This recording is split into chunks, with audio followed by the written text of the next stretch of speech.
ওদের আপনার গল্পটা বলুন, তাকে সূত্রটি ব্যাখ্যা করো, তাদের বিশেষ্য শেখান, আমাকে কিছু টাকা ধার দাও, আমার একটা উপকার করো। তাহলে দেখো, প্রায় প্রতিদিনই আমরা কিন্তু বাংলায় এই ধরনের কথা বলে থাকি।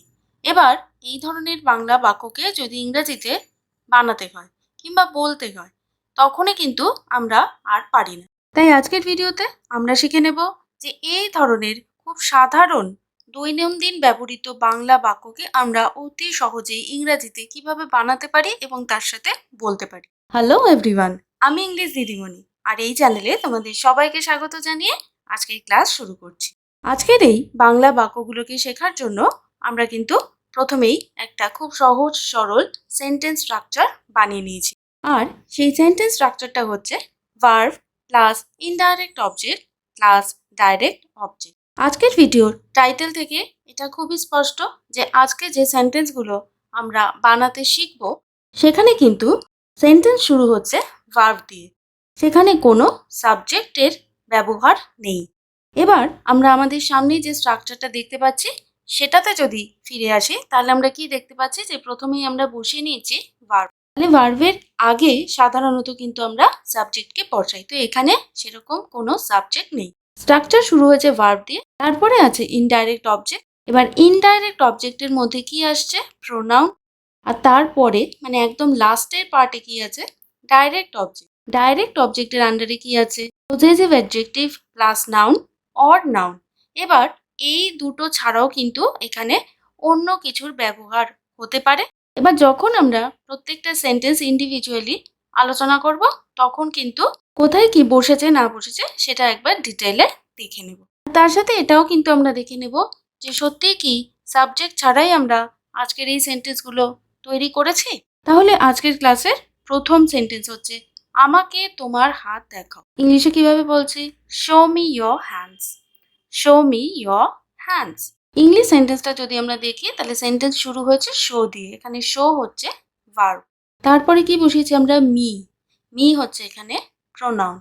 তারপরে কি বলেছি? Your hands. Your hands. এবার এই যে ইয়োর হ্যান্ডস, এটা হচ্ছে third part of the structure.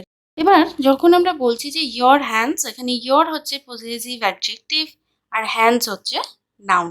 যখন আমরা এই ধরনের সেন্টেন্স বলছি, তখন কিন্তু এটা খুব পরিষ্কারভাবে বোঝা যাচ্ছে যে আমরা কাউকে বলছি। তার মানে you show me your hands. বাংলাতে বললে তুমি আমাকে তোমার হাত দেখাও। তার মানে কি? এই যে তুমিটা সেন্টেন্সের মধ্যেই ইমপ্লয়েড, তার মানে সাবজেক্টটা কিন্তু এখানে ইনভিজিবল। এবার যখন আমরা বলছি যে শো মি ইয়োর হ্যান্ডস, তাহলে ভার্ব অনুযায়ী আমরা কি বলছি? শো করতে বলছি, তার মানে দেখাতে বলছি। তাহলে কি দেখাতে বলছি? Your hands. তাহলে ইয়োর হ্যান্ডস মানে তোমার হাত হচ্ছে এখানে ডাইরেক্ট অবজেক্ট। কেন ডাইরেক্ট? কারণ আমরা শো করতে বলছি, ভার্বের সাথে এটা ডাইরেক্টলি রিলেটেড, তার জন্য ইয়োর হ্যান্ডস হচ্ছে ডাইরেক্ট অবজেক্ট। তারপরে কি আসছে কোয়েশ্চেন, যে কাকে? তখন কিন্তু আমরা বলবো যে মি, মানে আমাকে। তো তাই জন্য মি এখানে ইনডাইরেক্ট অবজেক্ট। এবার আরো ভালোভাবে বোঝার জন্য আমরা আরো কতগুলো সেন্টেন্স এক্সাম্পল হিসেবে দেখে নিচ্ছি। তাকে তোমার কলম দাও। ইংলিশে কিভাবে বলছি? Give him your pen. Give him your pen. এবার যখন আমরা এই সেন্টেন্সটা বলছি যে গিভ হিম ইয়োর পেন, তাহলে এই কথাটা আমরা কাকে বলছি? You give him your pen, মানে তুমি তাকে তোমার কলম দাও। তাহলে আবারও আমরা কি দেখতে পাচ্ছি? এই যে তুমি, এটা যে বলছি, এটা অ্যাকচুয়ালি সাবজেক্ট, কিন্তু এই সাবজেক্টের ব্যবহার কোনো বাক্যেই, মানে neither in Bengali nor in English we have written it. কিন্তু তার মানে কি সাবজেক্ট এখানে নেই? সাবজেক্ট এখানে আছে, আর সাবজেক্টটা এখানে ইমপ্লয়েড আছে। তার জন্যই তো আমরা এইভাবে বলতে পারছি, তাই তো, যে গিভ হিম ইয়োর পেন। কিন্তু সত্যি কি সাবজেক্ট ইনভিজিবল থাকে? মানে প্র্যাকটিক্যাল লাইফে আমরা যদি কখনো কাউকে বলি, তার মানে যাকে বলছি সে কি ইনভিজিবল? তা তো না। আমরা কাউকে না কাউকে তো এই কথাটা বলছি যে তোমার পেনটা দাও। তো এইভাবে কিন্তু তখন আমরা সেন্টেন্সগুলো বলে থাকি। এবার স্ট্রাকচার অনুযায়ী যদি ইংলিশ সেন্টেন্সটা আমরা দেখে নিই, তাহলে গিভ হচ্ছে এখানে ভার্ব, হিম হচ্ছে এখানে প্রোনাউন, আর তারপরে কি বলছি? Your pen. তো ইয়োর হচ্ছে এখানে পজেসিভ অ্যাডজেক্টিভ আর পেন হচ্ছে নাউন। নেক্সট সেন্টেন্স, ওদের আপনার গল্পটা বলুন। ইংলিশে কিভাবে বলছে? Tell them your story. Tell them your story. এবার একইভাবে এখানেও আমরা কি বুঝতে পারছি যে কাউকে এটা বলার জন্য বলছি, তার মানে you tell them your story. তাহলে আবারও আমরা এখানে দেখতে পাচ্ছি যে কোনো সাবজেক্ট নেই বা সাবজেক্টের যে অর্থ সেটা এখানে ইমপ্লায়েড আছে। সেন্টেন্স শুরু হয়েছে টেল দিয়ে, টেল হচ্ছে এখানে ভার্ব। তারপরে কি বলেছি দেম, দেম হচ্ছে এখানে প্রোনাউন। তারপরে কি বলেছি ইয়োর স্টোরি, ইয়োর হচ্ছে আবারও এখানে পজেসিভ অ্যাডজেক্টিভ, আর তারপরে স্টোরি মানে নাউন। নেক্সট সেন্টেন্স, আমাকে একটা চকলেট কিনে দাও। তার মানে এই কথাটা আমরা কাকে বলছি? কথাটা তো আমরা কাউকে একটা বলছি, তাহলে সেক্ষেত্রে আমরা কি বলতে পারি যে তুমি আমাকে একটা চকলেট কিনে দাও। ইংরেজিতে এইভাবেই যখন আমরা সেন্টেন্সটা বানিয়ে নিচ্ছি তখন আমরা কিভাবে বলছি বাই মি আ চকলেট, মানে কি you buy me a chocolate. তো আবারও আমরা দেখতে পাচ্ছি যে এখানে ইউ সাবজেক্ট আর সেই সাবজেক্ট কিন্তু এখানে ইমপ্লাইড, তার জন্যই সেন্টেন্স শুরু হয়েছে বাই দিয়ে। বাই হচ্ছে এখানে ভার্ব, মি হচ্ছে এখানে প্রোনাউন, আর তারপরে আমরা কি বলেছি আ চকলেট। তাহলে এখানে আমরা শুধু নাউনের ব্যবহার করেছি, আর নাউন হচ্ছে এখানে চকলেট। যেহেতু একটা চকলেটের কথা বলা হয়েছে তার জন্য আমরা এই আর্টিকেলকে চকলেটের আগে বসিয়ে নিয়েছি। নেক্সট সেন্টেন্স, তাকে সূত্রটি ব্যাখ্যা করো। তাহলে বাংলাতে আমরা কি বোঝাচ্ছি যে তুমি তাকে সূত্রটি ব্যাখ্যা করো, কিন্তু এখানে আমরা এই তুমি শব্দটাকে লিখিনি কিন্তু মানে বুঝিয়েছি। একইভাবে ইংলিশ সেন্টেন্সটা দেখে নিচ্ছি, এক্সপ্লেন হিম দ্য ফর্মুলা। তাহলে আবারও আমরা এখানে কি দেখতে পাচ্ছি যে এখানে আমরা ভার্ব দিয়ে সেন্টেন্স শুরু করেছি। এখানে ভার্ব হচ্ছে এক্সপ্লেন মানে ব্যাখ্যা করা, হিম মানে হচ্ছে এখানে প্রোনাউন, আর তারপরে কি বলেছি দ্য ফর্মুলা। এখানে ফর্মুলা হচ্ছে নাউন, আর তার আগে আমরা একটা নির্দিষ্ট ফর্মুলার কথা বলেছি বলে দ্য এই আর্টিকেলকে বসিয়ে নিয়েছি। নেক্সট সেন্টেন্স, আমাদের অনুচ্ছেদটা বর্ণনা করুন, মানে আপনি আমাদের অনুচ্ছেদটা বর্ণনা করুন। ইংলিশে একইভাবে আমরা সেন্টেন্সটা আবারও স্ট্রাকচার অনুযায়ী বানিয়ে নিচ্ছি। কি বলছি, describe us the paragraph, describe us the paragraph. তাহলে এখানে ডেসক্রাইব হচ্ছে ভার্ব, যার অর্থ হচ্ছে বর্ণনা করা। তাহলে আবারও আমরা দেখতে পাচ্ছি যে ভার্ব দিয়ে আমরা সেন্টেন্স শুরু করেছি। তারপরে কি বলেছি আস, আস হচ্ছে এখানে প্রোনাউন, আর তারপরে কি বলেছি দ্য প্যারাগ্রাফ। তাহলে অনুচ্ছেদটা, প্যারাগ্রাফ হচ্ছে এখানে অনুচ্ছেদ হচ্ছে নাউন, আর যেহেতু একটা নির্দিষ্ট প্যারাগ্রাফের কথা বলেছি তার জন্য কি বলেছি দ্য প্যারাগ্রাফ, তো দা হচ্ছে আবার এখানে আর্টিকেল। নেক্সট সেন্টেন্স, তাদের বিশেষ্য শেখান, তার মানে আপনি তাদের বিশেষ্য শেখান। ইংলিশে কি বলছি teach them the nouns, teach them the nouns. এখানে টিচ হচ্ছে ভার্ব, তো এখানে আমরা কি দেখতে পাচ্ছি যে you teach them the nouns, এটার পরিবর্তে আমরা কি বলেছি যে টিচ দেম দ্য নাউন্স।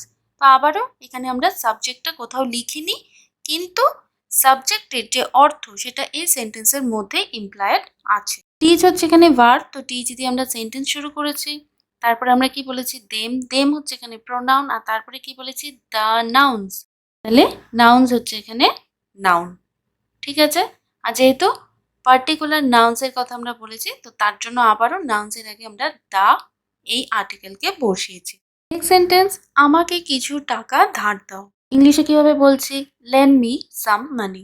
বাংলায় বললে নিশ্চয়ই এই কথাটা আমরা কাউকে বলছি, তাহলে কিভাবে তখন আমরা কথাটা বলি যে তুমি আমাকে কিছু টাকা ধার দাও। আবার এভাবেও আমরা বলতে পারি যে আমাকে কিছু টাকা ধার দাও। তাহলে এখানে লেন্ড হচ্ছে ভার্ব, লেন্ড মানে হচ্ছে ধার দেওয়া, তো লেন্ড এই ভার্ব দিয়ে আমরা সেন্টেন্স শুরু করেছি। মি হচ্ছে এখানে প্রোনাউন, তারপরে কি বলেছি সাম মানি।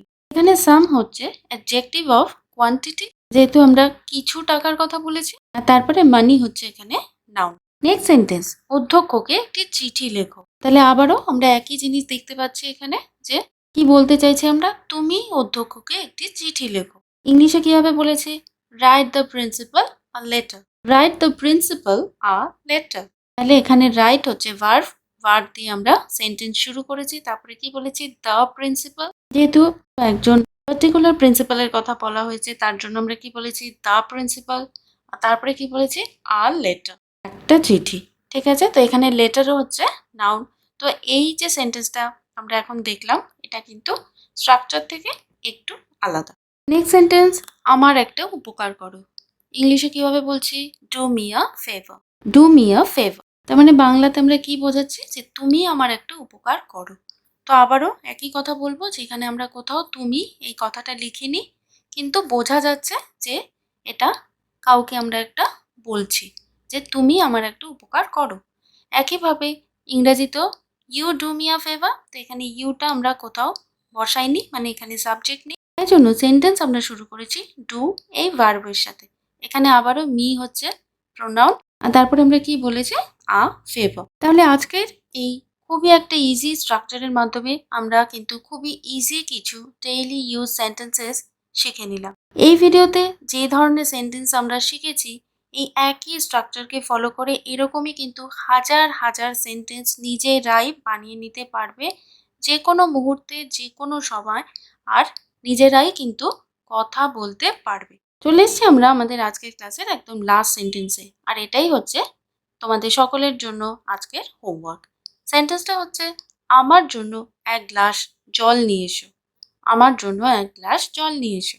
কিভাবে আজকের এই সেন্টেন্সটাকে, আজকের যে স্ট্রাকচার আমরা ক্লাসে আলোচনা করে নিয়েছি সেটাকে ফলো করে বানিয়ে নিতে পারবে, আর কি হবে সেই ইংলিশ সেন্টেন্সটা, সেটাই কিন্তু তোমরা আমাকে লিখে জানাবে আজকের কমেন্ট সেকশনে। তাহলে দেখা হবে তোমাদের সকলের সাথে এরকমই আরও একটা ভিডিওতে, আরও কিছু ইউজফুল কন্টেন্টের সাথে। ততক্ষণ অবধি তোমরা সকলেই ভালো থেকো, সুস্থ থেকো, stay safe and healthy. Bye bye, thank you.